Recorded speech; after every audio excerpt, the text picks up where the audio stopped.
I'm Lloyd Princeton. I have the privilege of being the moderator today for today's program. You are going to get a chance to get to know us in just a moment, but we'd like to get to know you first. How many people are interior designers? Okay. Of those with your hands raised, do any of you have firms of more than 5 people? More than 10? Okay, very good. Anybody an architect? Other than an interior designer or an architect? What do we got? Showroom, reps, who do we have? In between design project. Okay, very good. Always very useful. Okay, good. Well, we're delighted that you're here. Before we get started, and I know that we obviously have started, but how many people are concerned about potential recession? Okay, how many people think we're in a recession? Okay. I just got this information yesterday from Bank of America, and I want to share it with you because, rather than feeling gloomy and that things are not going to be good, there's 5 quick bullet points that I think you're going to be inspired by. Number 1, recessions are commonplace and are just part of the U.S. economy. They happen. So it's, nothing to fear per se. 2, rolling recessions, and if I had another hand over here, I'd get you more little quotes. Rolling recessions are even more common than a national recession. So this, kind of what we're going through, probably a rolling recession, these things happen with a degree of regularity. 3, recessions don't typically last long. They're more transitory than structural or terminal. While recessions are unwanted and unwelcome, they're not unshakable. Okay. 4, and this is a really interesting one because I love analogies. Recessions are periods of reset and revitalization that often leave the economy stronger at the other end. Nothing is more emblematic of creative destruction. Maybe that's something you guys do in design. A narrative of the U.S. economy than a recession. Recessions are akin to forest fires. Just as the latter clears out unhealthy trees and underbrush and renourishes the forest floor, recessions take out the weaker companies or corporate zombies, reduce excess capacity, encourage more innovation, and help pave the way for healthier firms, sectors to drive for growth. And lastly, this is a good one for those of you who have something you want to do a little investing, which is what we're about to jump in and talk about. Recessions can be a favorable entry point for equity investors. Recessions and the threat thereof should be bought, not sold, notwithstanding the swirl of negative news. So I take this as we're in a good spot. For those of you kind of ready to do something, it's a good jumping off point. So thank you so much for being here today. Rather than do the formal introductions where we read 5 minutes of someone's bio and they start to get a little embarrassed because we're talking about all that stuff, I'm going to let each person take a moment or two to talk about themselves. And why are we here today? Today we're here to talk about succession planning and ultimately, what are the next steps of one's business? And we have a really unique story today with both Faith and Dwayne, and we're going to kick this story off with the lovely Anne, my favorite marketing guru, who was being very glamorous in Paris, I want to point out, and deep in conversation. She didn't mention cocktails, but I know alcohol was involved. So Anne, would you kindly kick us off? And by the way, this is Kiko, in case you're all wondering, Dwayne's footrest. He doesn't go anywhere without it. Hi, everyone. My name is Anne Feldstein. I am the owner and president of Moxie Marketing and Communications. I've been in the interior design industry for 23 years, which is not possible since I'm only 29. I've been working with Dwayne Bergmann for over 4 years now. And I'm going to let Dwayne and Faith tell their story, but when I was in Paris for Maison, I stayed at a lovely little hotel that has a fireplace and a lounge. So every night at the end of the day, everyone kicks off their shoes, grabs a glass of wine or a cup of tea, and sits by the fire and talks. And there's a group of designers we meet I'm not a designer, but we stay at the same hotel every year. Designers from LA, Denver, New York, and a couple from Atlanta. So I was talking to them about what Faith and Dwayne had recently done, and the 2 women from Atlanta were like, you have to bring this to ADAC, please. Like, they didn't even think about a succession for themselves. They just thought when they're ready to retire, they'll fold their business. And I said, but why? Like, you've built this brand over X number of years, you can create passive income for yourself, you can choose your exit strategy. And they said to me, please, please, please bring this to ADAC. And here we are. So please feel free to ask questions, and wait to hear Faith and Dwayne's story because it's very inspiring. So there you have it, cocktails and fireplaces. Yes. It sounds very glamorous. So Faith, you're going to kick us off. What made you decide it was time to think about a succession plan? So my company is 42 years old, and I would say about 10 years ago it dawned on me that I have a wonderful group. I have 10 designers on staff that as I was recruiting new designers, they're looking at me and thinking, she's getting older, and do I want to work for this firm that potentially, how long will it last? So I realized about 10 years ago it was time for me to start considering what would I do. I would say then my staff is very close. Thank you. We're a very close-knit group of people. There's 20 of us. Thank you. And then I started to care about them, not only for new recruiting, but what would happen when I do choose to retire. You just start thinking about all the different options. And of course, it went from, do I try to bring someone in within the company to consider being an owner? But with a company as large as mine is, it's not just a design hat. There really needs to be a strong business foundation. So it was just kind of going through the process really for almost, I'd say 5 to 10 years of thinking about what might work. But I knew that as I was getting older, that it was really time to take it seriously. So Dwayne and I happened to meet, and we'll kind of continue the story from there. Okay, thank you. So Right? thoughtful planning and being considerate of her employees, but also still wanting to make her firm desirable for people who would consider coming to work for her.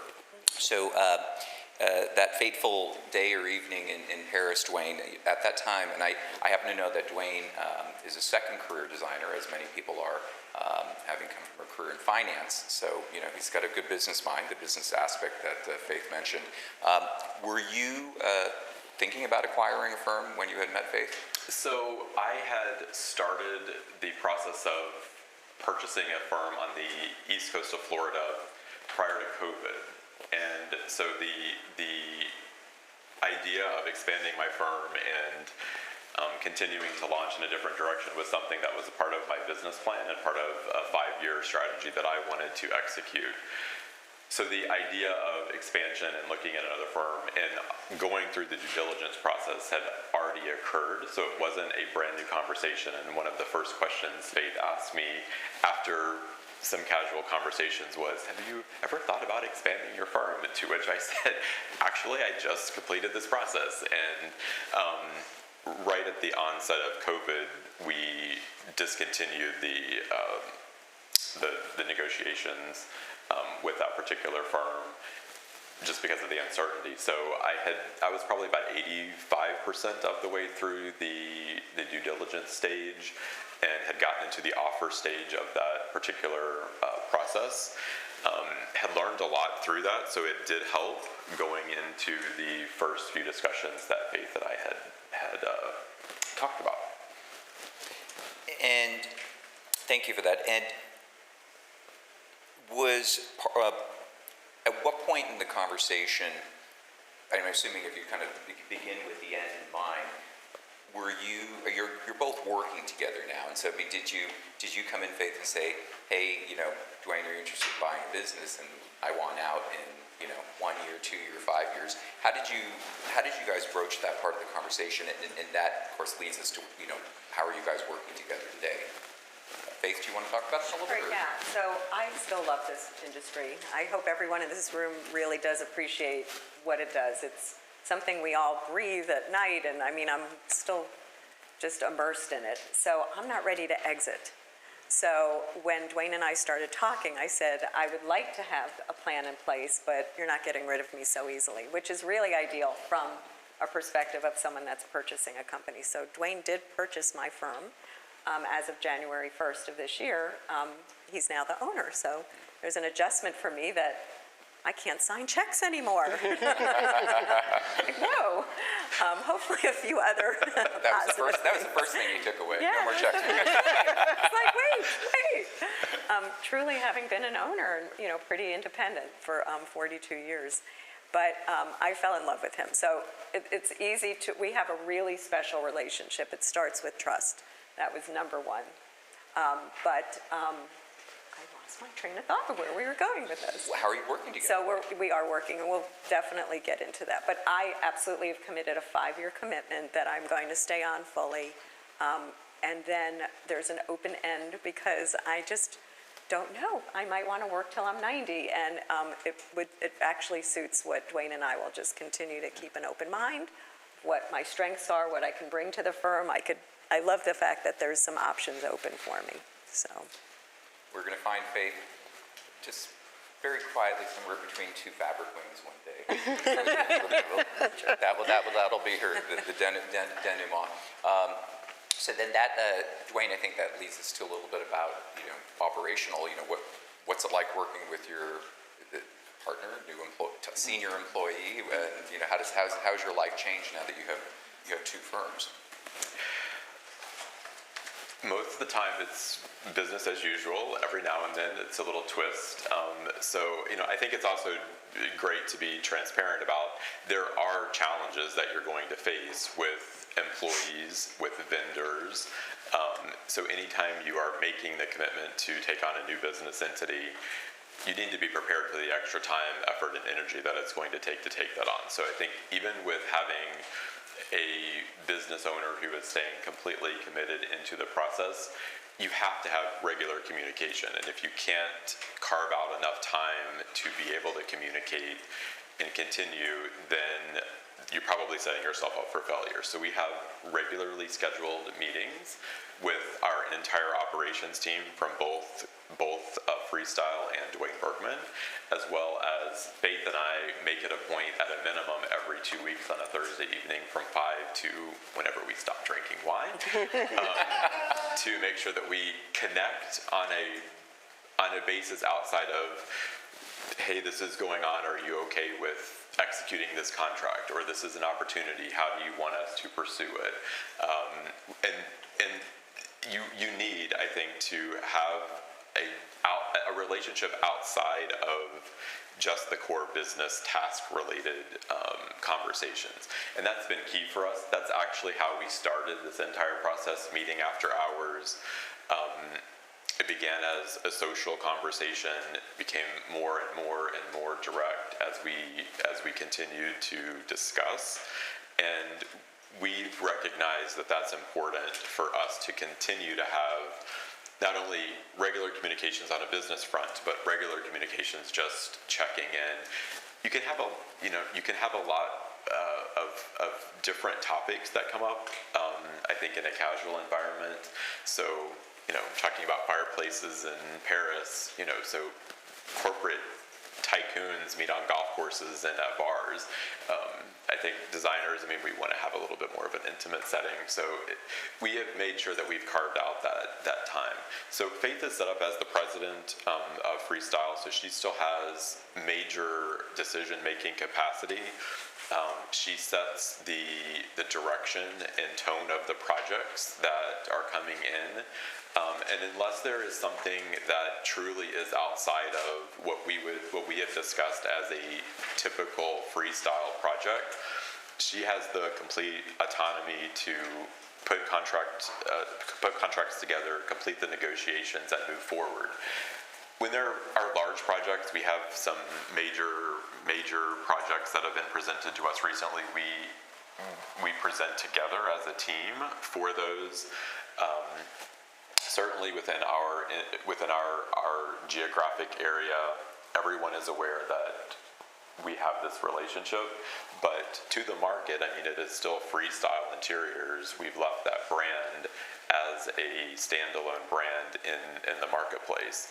From my perspective, it has a great return. We've been referred by architects, general contractors, both.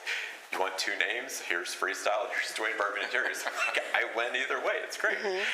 So whoever gets the project, it's fantastic. We do, just a little tongue in cheek there, but we always make sure that the clients know that there is common ownership, even though we go to market slightly differently.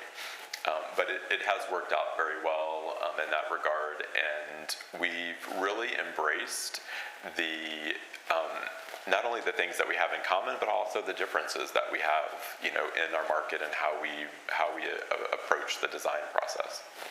I know that when we're doing our preparatory call for this, one of the points that Dwayne had made is that the only way that this is successful is if each party is open about the good and the bad of their businesses, and that they can go into it with candor.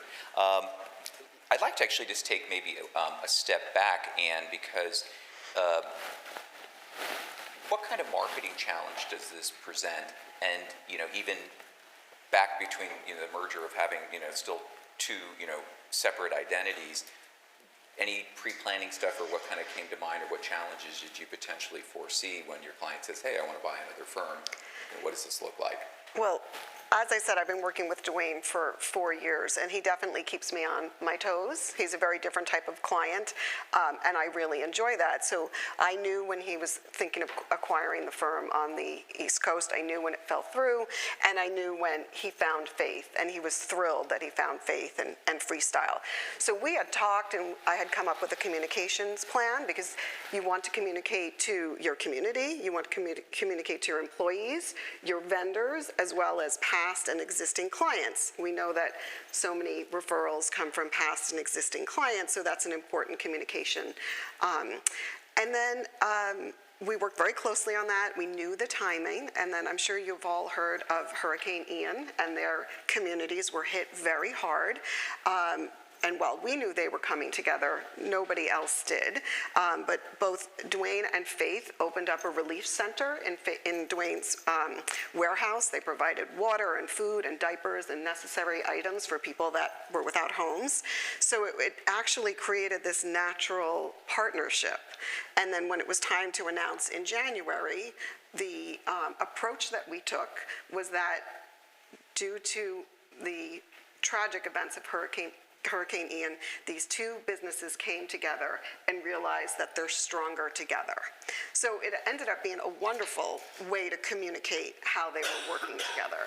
And then we executed the communications plan of how we were communicating to each group of people and the order in which it would go. So employees first, obviously, vendors, past and existing clients, and how we market it now is Dwayne's firm goes to market differently, as he said, than Faith's. So there is some commonality, but it is also the two brands act separately for now. So that does make it easier. But there is always a way to communicate. If you have a business and you want that to continue, we work closely on figuring out what is that right messaging for whoever the person is and how that brand would go on. And for Dwayne and Faith, it was stronger together. So that thank you very much, Ann.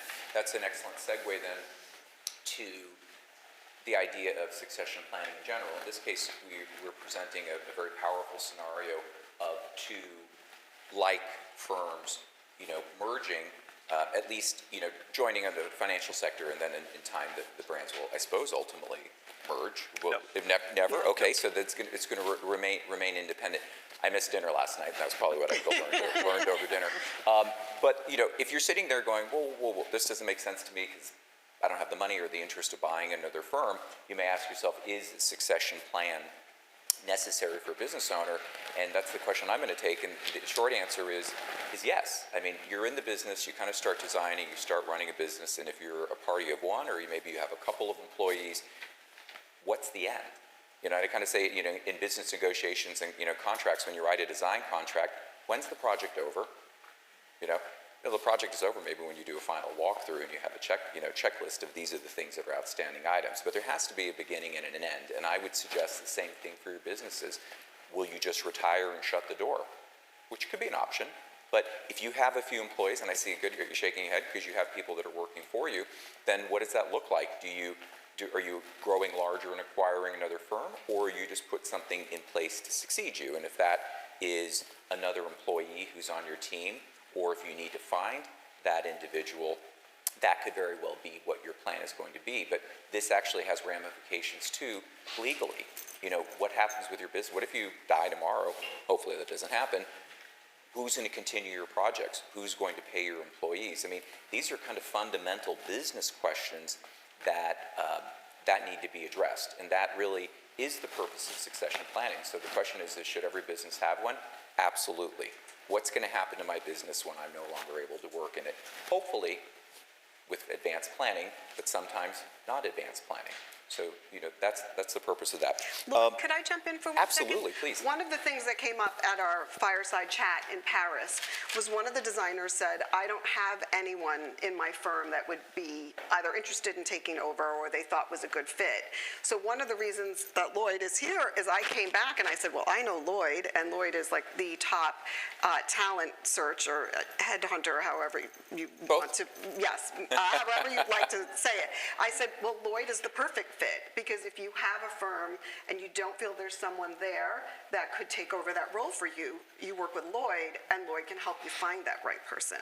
So that's how our little group came together. That is true, and a 30-second story, a name I can share with you.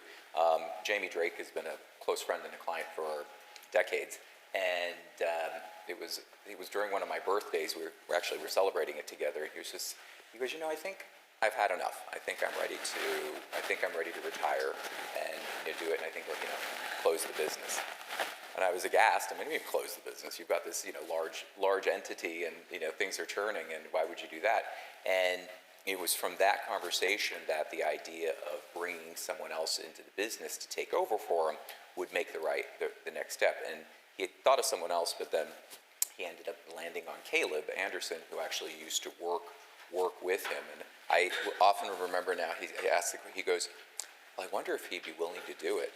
And I thought, are you crazy? Who's gonna turn this down? And honestly, it turned out to be the best fit for them. And Jamie is a much calmer and much happier person now, and he's traveling more and enjoying. And he's kind of, I think, doing what Faith has done, although I haven't formalized that in a conversation, but spending a little less time, more time traveling and enjoying himself, and less time fretting about the business, which gives me a good segue to you, Faith, and that is, in this case, Jamie and Caleb had already worked together, so one would suggest a cultural fit. But how did you guys address that aspect of your business? I mean, would you all get along? Right. Or would your people get along too? So we should backtrack a little bit. That Dwayne and I actually met at a function, and he called me and said, hey, do you ever want to talk owner to owner? And I said, sure. So really, we had a year or more of it started out a little more regularly, we took a break, but we just said to one another, we have a good sense that we can just trust and open up. So we really were just visiting with, well, how do you do this? How do you do that? How do you pay your people? And over time, we really understood that we did have a lot in common, and we saw a lot of instances the same way, and we were able to help one another. So we kind of tested the water a little bit around, just getting along in general. And I've always made it a point, I'm very friendly because I've been in Naples and Fort Myers for 40 years with a number of designers, and some of them are solo. One of them just called me last week and said she's decided to slow down. She's joining with another single practitioner, but in doing so, she had 2 employees that weren't going to really be needed, and asked me if I was hiring and would I be willing to interview any of those employees, which I thought was really a fabulous way for her to take the same way I wanted to take care of my employees in the long run. She was looking out for hers too. So I would say it really starts on just don't be afraid to just have, and when you were saying it was so important, I've thought many a time, what if I pass away? Who's running the show? And that's actually something I've had sleepless nights around, honestly. It's not a comfortable feeling. And this was She made me provide life insurance. Yeah.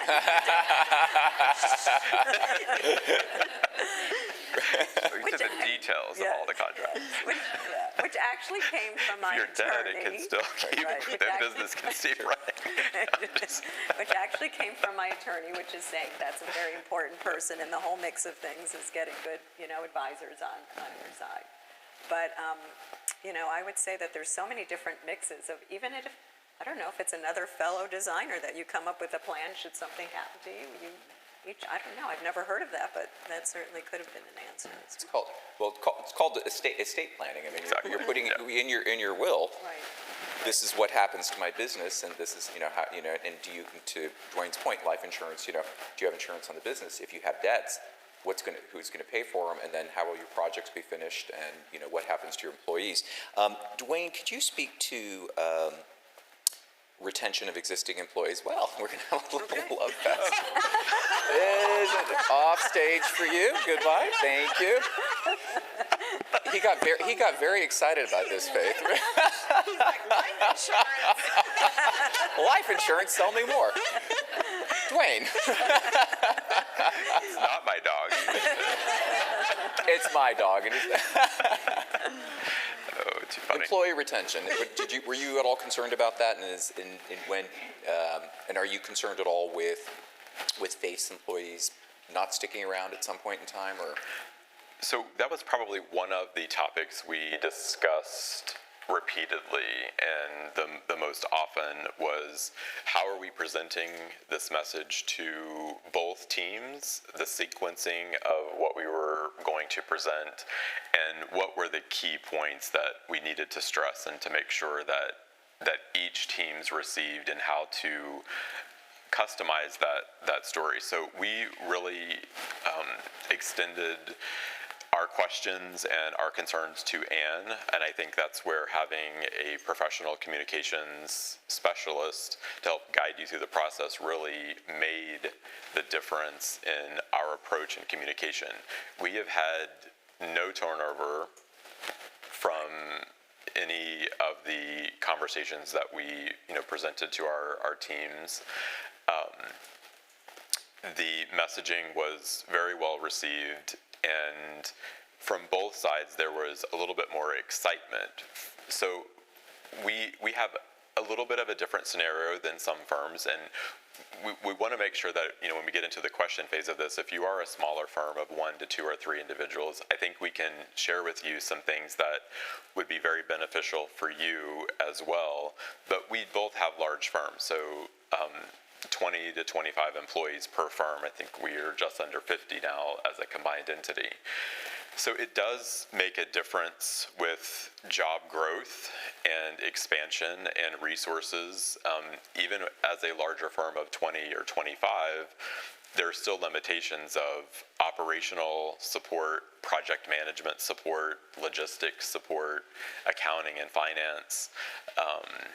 And now with our 2 teams combined from an operational perspective, we were able to say, okay, look, these are the things that we can do from a combined perspective. So someone can actually take a day off and not feel like when they come back, they didn't have any support, especially on the accounting side. So we've really kind of taken that and centralized it, which has been very helpful. On the design side as well, there will be opportunities in the future for creative director to come in and play a different role for both firms. The way that we're setting up our libraries and a few of those other aspects with product and accessories and things of that nature, by having the combined entity, it's very exciting for our designers because they'll have a little bit more access and a little bit more opportunity for them in the future as well. So that messaging was very well received, and the designers are starting to see the advantages of some of our vendor negotiations. We have a lot of buying power, so that makes it easier for our designers to have access to maybe some things that they didn't have access before. There might be some minimums for some companies that one firm exceeds or far exceeds and the other firm just dabbled in. So it really has been very advantageous for the majority of the designers on both teams. So we haven't had any issues on the retention side. We did have a couple of hiccups on our operations teams. They, I think, had a little bit more difficulty with understanding why we were making some changes. very process-specific changes, and you have to work through those. I mean, I think those are some of the challenges that you face, and you explain, you retrain, and continue to communicate, why this is the way that we want to do something. And for individuals who've been doing it one way for 10 years, and then 3 months later you're going, while we respect the way you were doing it, this is how it's going to be done in the future. That's hard to accept as an individual who is very proud of their work, and so we tried to acknowledge that and embrace it and make everyone feel a part of the conversation. Yet at the end of the day, it is a choice. Like, there's one way to, there's not always just one way to do something, right? There's 5 different ways that you can process an order, but we don't want five different people processing things 5 different ways. We want it to be done this way, and that's where the communication has to exist. That I even had to learn that too. Right. Faith has had to learn this as well. What do you mean I have to fill out an expense report? Yes, I'm sorry, you have to fill out an expense report. So we've learned to appreciate all of the pushback as well, to say, okay, help us understand why you believe so adamantly in this particular way of doing something. And we've all learned, and we've made some modifications to the processes that we felt like, nope, this is the only way we want to do it. We've made some adjustments to incorporate. But at the end of the day, I mean, this is where everyone does have to get on board, and it starts with Faith saying, yes, I see why we're doing it this way, and I'm on board and we're going to do it. And we never roll anything out from one perspective or the other. It's definitely a mutual conversation. So we're very conscious of how we present change into both companies. Let me take this over to Ann just for a moment. Ann, have you, beyond perhaps writing communication plans, have you actually been in front of the employees and teams? Are you part of, as messages being communicated, maybe act as a little bit of intermediary, or is it purely as advisory? I have for Dwayne's team, and I know them very well, and then I'll get to spend time with Faith's team next week, actually. Okay. And I've met a few of her designers. They didn't know that the merger or the acquisition was happening, but I did when I met them. Right. And now we're all on social media and such together. But Ann helped with the messaging, and when Dwayne and I, we have a lot of referral base. Our architects, our general contractors, we took specific time to meet with them one-on-one so that they clearly got the message directly from us as what was happening before we released it to the public. Yes. And Ann helped us behind the scene with, how do we want to present that messaging, and it was very effective. To do that. I always like to say there's a way to deliver every message, even if it's a tough one. It's just figuring out what's the right way for you that's authentic, and you can deliver a tough message in a kind way. It just takes a little bit of work to get there. Thank you. We're gonna take questions in just a moment, but if you're sitting there once again, maybe not thinking I'm gonna buy another firm, this sounds very daunting, you may also, the reasons why you do want to be thoughtful about creating your planning, call it a succession plan or what you want, is one, the obvious things, contractual obligation. I mean, you want to be able to fulfill the obligations that you've made when you engage in projects with your clients. 2, your obligations to your employees, if you have them, or have any, what's going to happen to them, which leads into retention. They know that you're being thoughtful about their futures, whether it's going to be getting promotions or, as your colleague did, giving Faith a call and saying, hey, I'm ready to close shop, but I'd like to find them a home. Those are all good reasons. But then there's another reason, a perfectly wonderfully selfish reason, is that, when you're ready to retire, why not monetize your business? Why not have some passive income coming from either a liquidity event where you've sold your business and you've gotten some money, or the business continues and maybe you set up a revenue stream after you retire. So there could be any number of really smart reasons why you want to take a little advanced planning. And we're not talking, it doesn't have to be months and years worth of planning. It could just be the thoughtfulness of the beginning of a conversation. So that being said, we've talked a lot. Even Kiko's gotten into the conversation today. We'd love to open this up to some questions, please. Does anybody have a question for any of the panelists? You could just hold until I get the microphone. We are recording, so we want to make sure everyone can hear. Not all at once, I think. There we go. Lovely. And if you give us your name, too, that'd be lovely. Thank you. I'm Laura Walker, Thank you for being here. I'm curious in this whole conversation what your aesthetic styles, how important that was in this acquisition, and how thoughtful were you about that, or was it not? And it was more of a business proposition. Good question. Yeah, great question. Faith? Great question. Yeah, no, it's a great question. I'll start. So our aesthetic style is quite different in terms of the approach that we take and the projects that we take. And that was actually attractive for me because I'd say we walked away, but we didn't. So I think this is interesting. We're in the same similar geography, and we competed on one project. I think one project over the last 10 years. So in that regard, I wasn't competing with myself by this acquisition. So there was a strategic component of that, and I like that. So when there are clients that are moving in one direction, Faith has actually steered them towards the Dwayne Bergmann team, and likewise, when we've had a couple of projects that we've looked at and we're going, these definitely need to go to Freestyle. With that said, neither firm is strictly born on an aesthetic identity. So I know, look, we've always talked about this. Like, you can have a firm based on multiple approaches. So this is an aesthetic approach, or this is a client approach, or this is a different type of curated approach. And we are both more client-centric in the approach versus saying, we work in this style genre. But even within that client-centric approach, we never really cross paths too much. Sure. Faith, do you have anything to add to that?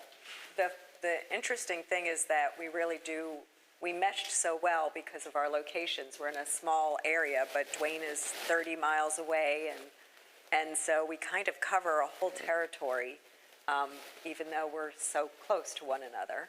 And so aesthetically, we both have a certain quality level that we start at. So that is absolutely was important to us that, we both set the base at a certain level.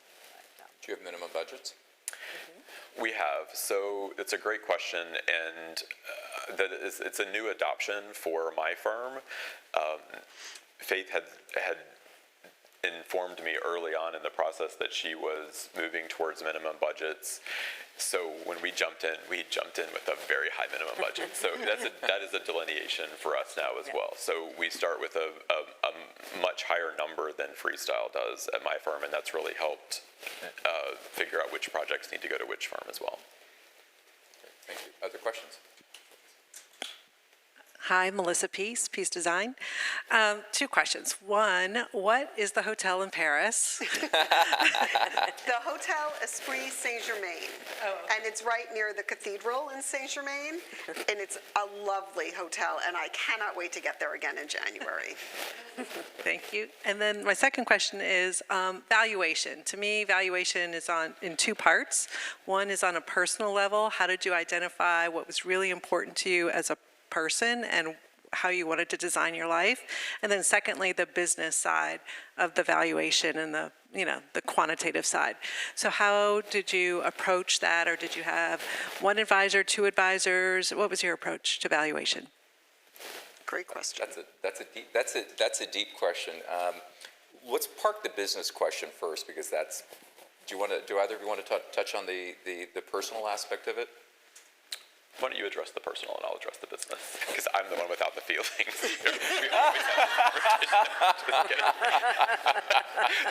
This was a dinner conversation Yes, last night. I was just going to say that. We talked about this last night. So the one thing Dwayne and I realized early on is we're both very similar. I actually started with a business background, as did he, and then we fell into design and realized we really have these creative sides. So we really can speak.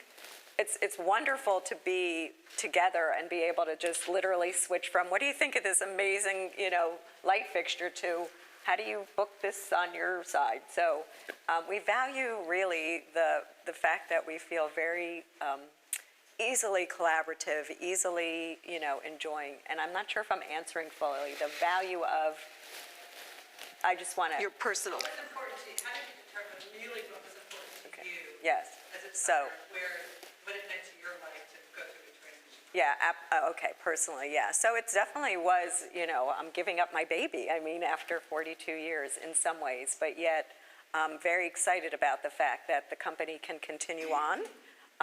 That's not from an ego perspective as much as, like I say, from my employees, that it's a solid company that can continue to go on. And that just, our community is very close. The contractors, we're very, Lux Magazine comes from the East Coast to our coast, and they just opened up a magazine, in our area. And they said when they do East Coast luncheons, like, nobody wants to talk with one another, and they come to our coast, and we're all extremely friendly. We're extremely caring. We consider it a tight-knit community. So I was excited about still being in the community and a little nervous, honestly, about, Dwayne is now the owner, and, I felt like I built something, and it was important for me to just kind of shepherd it and continue to shepherd it.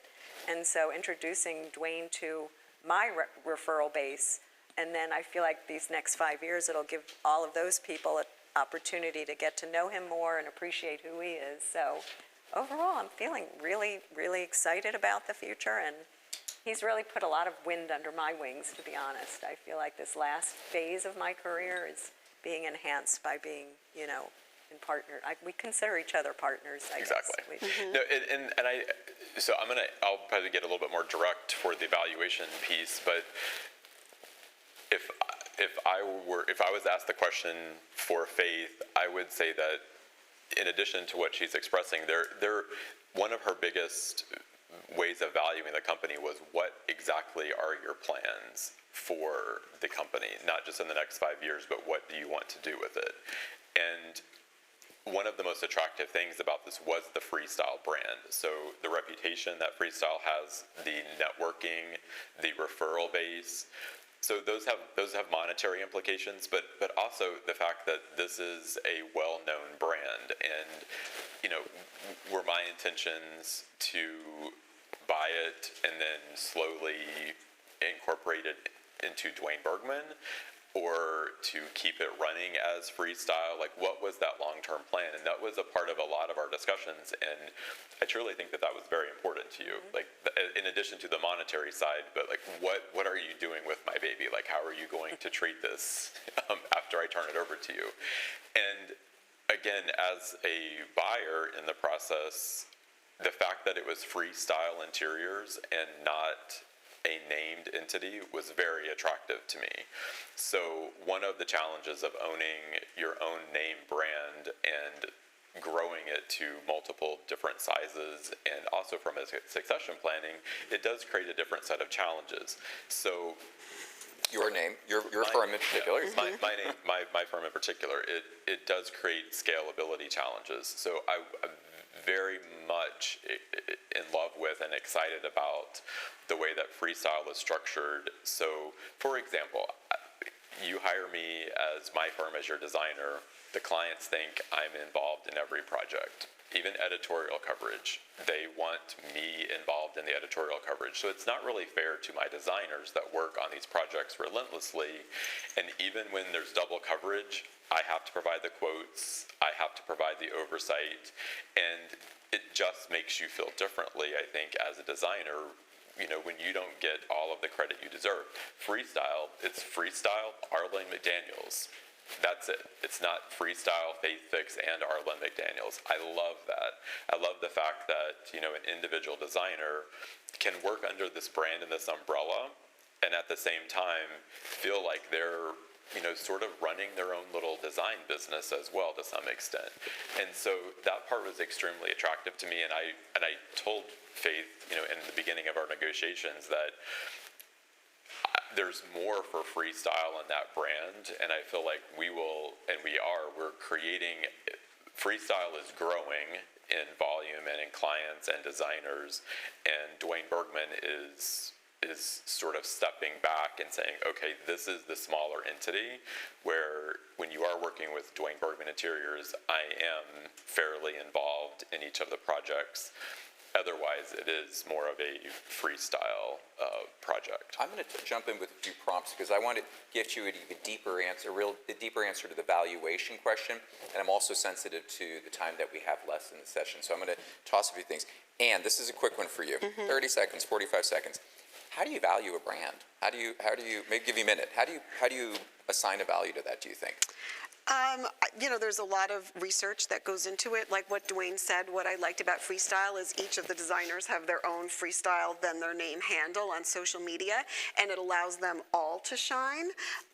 It's looking at the brand visibility, the brand equity, how aware people are of the brand, and that's what we've been working on moving forward, and how we delineate Dwayne Bergmann Interiors and Freestyle, even though they are both a Dwayne Bergmann company.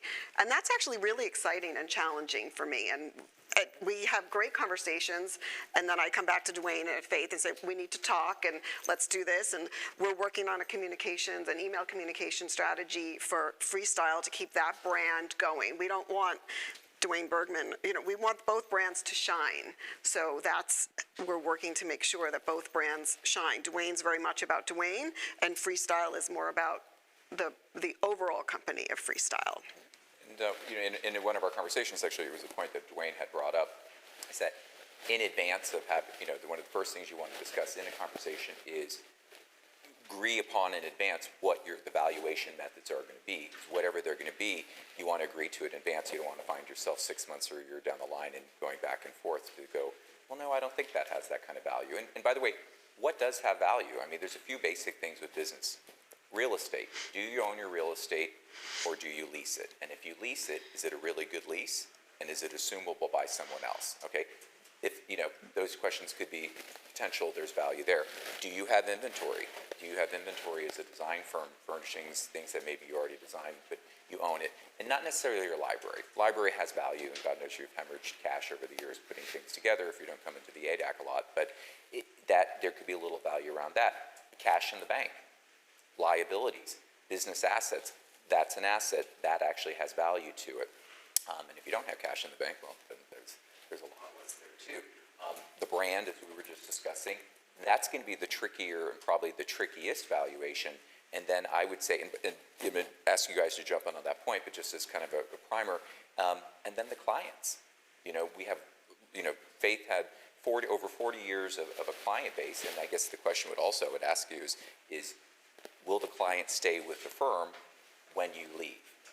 And that's a question mark, because if they don't, then that future revenue all of a sudden has no value because you're not there. So if you're basing on this, there's a lot there to kind of unpack in a short period of time. I'll jump in really quick. So we come up with an agreement on a financial evaluation process, and that's to your point. I mean, we needed to agree on that early in our negotiations. The second is, what type of acquisition was it? Is it an asset purchase or a full company purchase? Due to the contracts that were outstanding, and against my attorney's advice, I did a full purchase of the entity. So from a client perspective, there was no change. So the entity that I purchased remained the effective entity for all of the contracts, all of the banking, any lease that was out there. So even if they, we checked for assignability, which everything was fine, but there are, that's the details that you have to look at. And I think in the valuation process, because I'm also now assuming 42 years of liability and risk, there is a component of that becomes a part of the financial evaluation. So the type of purchase, if you're doing an acquisition or a merger, what is the structural type that you're doing? What liabilities are you accepting versus are you just buying the assets and moving on and taking a little bit less risk? So those are all important. You definitely need to engage with an acquisition attorney. We both had our own CPAs involved. Christmas to New Year's was really interesting this last year because we closed on December 31st. So back back and forth for the last, because the CPAs, they were like going back and forth with documents, and some of it's real-time data, right? You need to process all the data through a specific time frame and, do the analysis, and, that's why we agree to the formulas in advance, and then you kind of let all of the behind the scenes. With that being said, if any of you ever embark on that process, remember who you're talking to, because if you just start letting the behind the scenes, they only have your interests in mind. They don't care about the other entity. So we would listen to our professionals and then regroup and have a direct conversation and say, okay, like I know what they're saying, but they could blow this whole thing up very easily if we just focused on, one little component that they're harping on, and we didn't allow that to happen. We used the That's a same great point. software, so that was helpful because we both understood it. We could see the numbers and clearly talk with one another about the whole financial piece, which we were happy to just tie it up in a bow and keep moving. Those are big questions. Thank you. No apology. We have time for another question or two. Anyone else has something different to ask? Yes, ma'am. Oh, the microphone's 2 coming. seconds. Hi, I'm Lauren Clark. My question relates to the issue of wanting to rejoin the company again, even after leaving or retiring or selling it. So, in the sense of I've retired, I've sold it, not sure if I have a minority share, stakeholder, or what, but let's say I get inspired during my retirement journey and I want to join back in and maybe invest more or add another idea to the component, to the company, want to extend it and come back in and maybe buy more shares into the company. How does that work with the new buyer? How does that work with other investors in the company? How do you negotiate it if you want to? Because you have people who, they retire, they sell the company, they decided, you know what, I got a little bit more inspiration. I want to come back in, I want to extend or maybe create another company and add it to it. How does that work? How does that negotiation work? Thank you. May I take that? Just Sure. That's a tough one, and the few things that come to mind are what have you agreed to? Is there, in this case, they have a 5-year. You're now almost down to 4, a little 4 years and 1 month. Just want to point that out to you. 2 months, what is the buyer's intention? Do they want to have a clean break at that point? Because that could be pertinent. Was there a potentially non-compete clause put in after that point? Once you leave, you're retired. That could always be a factor. But it's at the end of the day, it all goes back to conversation.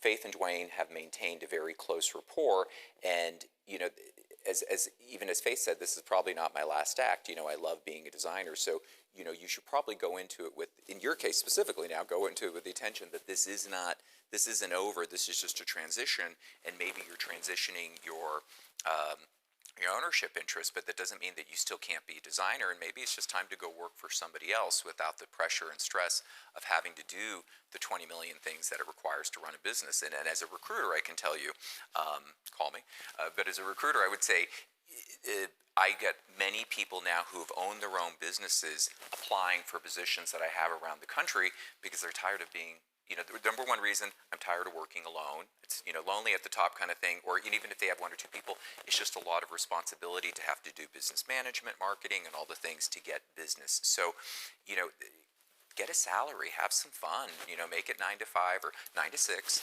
and take it from there. But that is a deeper question, and I appreciate it. But it's all about conversation. And then I saw a hand back in the corner too. Thank you. Hey, my name is Nikki, and I wanted to ask, coming into this industry from college, right? How would you evaluate the right time to start a business? Great question. That's a great question. Yeah. Faith, do you want to? I think you started before. You were the first one up there. Well, I started mine blindly at the age of 23, and it was pretty comical because sales reps would come in and say, "Is the owner here?" And I'd say, "Sure, speaking." And they'd look at me and they'd go, "Huh?" You know what? Sometimes it literally could be straight out of college. If you just have the confidence and an idea, it literally could be that. And I would say now, I think I would be freaked out or frightened to do something like that. But back then, I didn't know any better. So that's kind of a digression. I think it's important for you to get experience. I think it's super important in this field. The experience can come from being in a design firm. It can be working in a retail environment to get to know product. It could be all different ways of experience. And the more you have, the more you can really understand what you're looking for to be as an employer, because, it's good to be an employee and have a sense of, unfortunately, most of our designers actually were on their own prior. We both have hired designers who are more mature in their careers, but you'd be surprised how the employer wasn't necessarily doing a good job. They're great at being designed, but not necessarily running a business.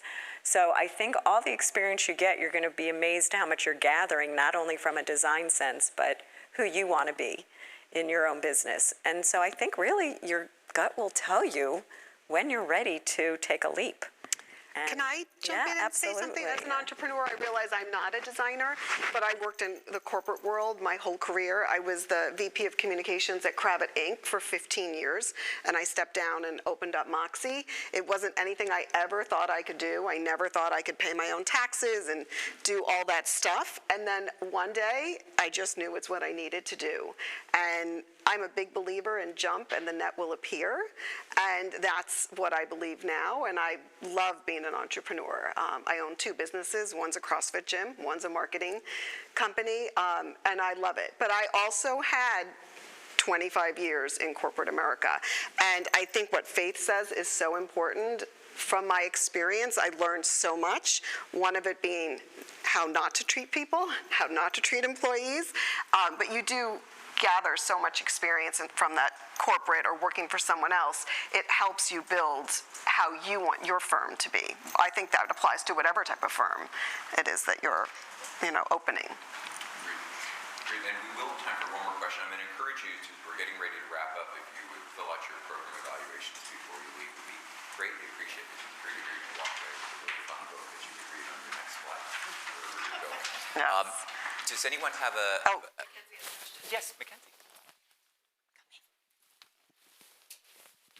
Hi, Mackenzie with ADAC. So obviously a lot of our brands are great, kind of iconic, established, successful businesses. So quite often we hear a lot of people are interested in acquiring new businesses, maybe from they have experience as a showroom manager, owner, or even from a manufacturer side, wanting to transition to maybe owning a design firm or doing a joint partnership. How would you advise someone going to that next step if they're on the other side of the industry, from a showroom or maybe a manufacturer side, if they're wanting to get connected to a design firm to have a partnership?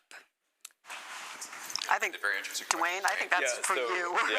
That's got you written all over it. That's a tough one, Dwayne. Did you take that? So, they really need to just start the conversation. I think there are design firm owners who would welcome a partner or an additional resource, or again, this individual becoming their succession plan. And it's a matter of maybe utilizing a resource like Lloyd, who can make the connection to, okay, here are individuals looking, but I think it's a much needed component in our industry, and something.